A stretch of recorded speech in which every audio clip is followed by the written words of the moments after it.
अस्सलाम वालेकुम वेलकम साले पर एनसाइक्लोपीडिया చాలా खुश आहियो बि सही आहे। अॼु पाण बार ग्राफ जे बारे में पढ़ंदासीं। ठीकु आहे। ही ॿ इन ते एग्ज़ाम्पल्स ॾींदासीं ऐं एक्सप्लेन बि कंदासीं त हीउ पढ़िबो कीअं। ही पाण ॾिसूं हिकु ते जेको ग्राफ मिलियल आहे हिन में चाहे त survey of the favourite colour of student of class 4 जा ही सर्वे थियो। हुन मां ही कहिड़ा कहिड़ा केतिरनि ॿारनि जा कहिड़ा कहिड़ा फेवरेट कलर्स आहिनि हुन जे बारे में ग्राफ आहे। जेका स्टूडेंट्स आहिनि हू पाण वर्टिकली हुनजो लिखियो आहे ऐं हिकु ई जेतिरी पाण स्पेस ॾींदऊं। ॾिसो 0 खां वठी 5 ताईं, वरी 5 खां 10 ताईं, 10 खां 15 ताईं, पंजनि जो डिफरेंस पाण रखियो। जेतिरो बि डिफरेंस रखूं बाक़ी हिकु जेतिरो हुअणु खपे। ठीकु आहे। हेठि जेका आहिनि कलर ॾिनल आहिनि। हाणे पहिरियों जेको क्वेश्चन आहे हुनमें चाहे त how many student like yellow colour. घणा स्टूडेंट येलो कलर पसंदि कनि था। हू पाण ग्राफ का येलो कलर जे साम्हूं हिन पासे घणा नंबर आहिनि, घणा स्टूडेंट 5, मतिलबु 5 जेका स्टूडेंट आहिनि हू येलो कलर पसंदि कंदा। ऐं ॿिए क्वेश्चन में छा थो पुछे which colour is like most. सभिनी खां वधीक कहिड़ो कलर पसंदि कयो थो वञे। हाणे ॾिसो जंहिंजो ग्राफ सभिनी खां मथे आहे हू कहिड़ो आहे, पिंक कलर सभिनी खां वधीक स्टूडेंट्स पसंदि कंदा। टे सवाल में छा थो पुछे which colour is like the least. घटि मां घटि कहिड़ो कलर पसंदि ॿार कंदा। हू ॾिसो सभिनी खां नंढो ग्राफ छा जो आहे येलो जो, मतिलबु येलो कलर सभिनी खां घटि ॿार पसंदि कंदा। ऐं पोइ कहिड़ो आहे, पोइ आहे चौथों how many student like green colour. घणा स्टूडेंट जेका आहिनि उहे ग्रीन कलर पसंदि कंदा। ग्रीन कलर जे मथे ॾिसो हीअ हाणे छाजे साम्हूं आहे, घणा स्टूडेंट जे साम्हूं आहे 20 जे, मतिलबु 20 जेका स्टूडेंट आहिनि उहे ग्रीन कलर पसंदि कंदा। हुन खां पोइ सही रेड कलर घणा स्टूडेंट पसंदि कनि था। रेड कलर जो ग्राफ ॾिसो ऐं हुनजे साम्हूं हेॾे ॾिसो वर्टिकली साम्हूं ॾिसो 15, मतिलबु 15 जेका स्टूडेंट आहिनि उहे रेड कलर पसंदि कंदा।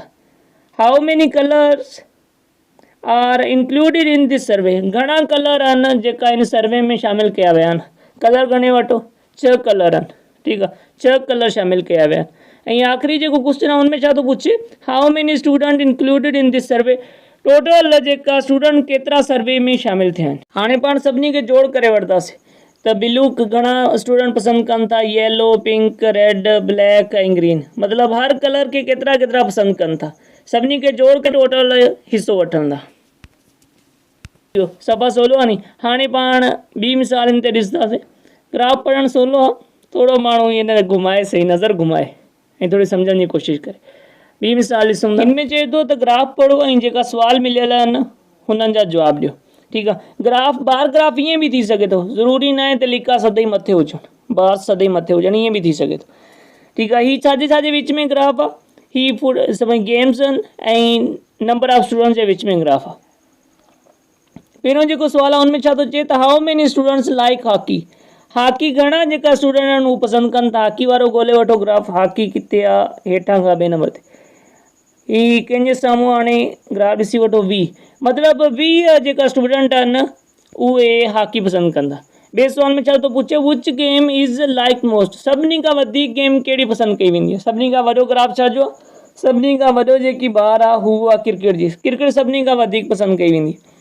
How many student like the football. टियों जेको सुवाल आहे भई घणा स्टूडेंट जेका आहिनि उहे फुटबॉल पसंदि कंदा। फुटबॉल ॻोल्हे वठो, फुटबॉल जो ग्राफ मिलियो मथियों। ठीकु आहे। हीअ छाजे साम्हूं आहे स्टूडेंट जे 25, मतिलबु 25 जेका आहिनि स्टूडेंट्स उहे फुटबॉल पसंदि कंदा आहिनि। Which game is like the list. 5 जेको सुवाल आहे घटि में घटि कहिड़ी गेम ॿार पसंदि कंदा आहिनि। घटि में नंढे मां नंढो ग्राफ ॻोल्हे वठो, हॉकी वारो। हॉकी मतिलबु घटि मां घटि ॿार पसंदि कंदा आहिनि। ऐं पोइ ॾिसो जेको 4 सुवाल आहे how many student like the cricket घणा स्टूडेंट पसंदि कंदा आहिनि हू पाण ॻोल्हे वठो। क्रिकेट वारो ग्राफ मिली वियो पहिरियों जेका हेठां। हाणे 35 जेका आहिनि 35 जेका स्टूडेंट सभिनी खां वधीक जेका आहिनि उहे पसंदि कंदा, मतिलबु 35 आहिनि टोटल जेका क्रिकेट पसंदि कनि था। How many total student involved in game. Total जेका स्टूडेंट्स आहिनि उहे घणा आहिनि सभिनी गेमनि में इन्वॉल्व थिया आहिनि। टोटल ॾिसी वठो घणा आहिनि। हाणे टोटल स्टूडेंट घणा आहिनि उहो पाण ॾिसंदासीं। फुटबॉल में केतिरा आहिनि, स्विमिंग में केतिरा आहिनि, हॉकी में केतिरा आहिनि, क्रिकेट में केतिरा आहिनि। हिन सभिनी जो पाण जोड़ करे वठंदासीं। फुटबॉल में घणा आहिनि, फुटबॉल में आहिनि 25। हॉकी में स्विमिंग में घणा आहिनि, स्विमिंग में आहिनि 30। 25 ऐं 30 घणा थिया 55। ऐं हुन खां पोइ हॉकी में घणा आहिनि, हॉकी में आहिनि 20, त घणा थिया 55 ऐं 20 75। ऐं क्रिकेट में घणा आहिनि, क्रिकेट में आहिनि 35। हाणे 75 ऐं 35 घणा थिया, ही थिया 110। मतिलबु त 110 टोटल स्टूडेंट आहिनि जंहिं गेम्स में हिसो वरितो आहे। जेकी बि गेमूं थियूं आहिनि उन्हनि में 110 जेका आहिनि स्टूडेंट हुननि हिसो वरितो आहे। उम्मीद आहे सम्झ अची वियो हूंदो। को बि मसइलो हुजे कमेंट करे पुछी सघो था। चैनल खे सब्सक्राइब न आहे कयो, चैनल खे सब्सक्राइब करे वठो जीअं हर ईंदड़ नई वीडियो तव्हांखे मिली सघे। मिलो था नई वीडियो में। ख़ुदा हाफ़िज़।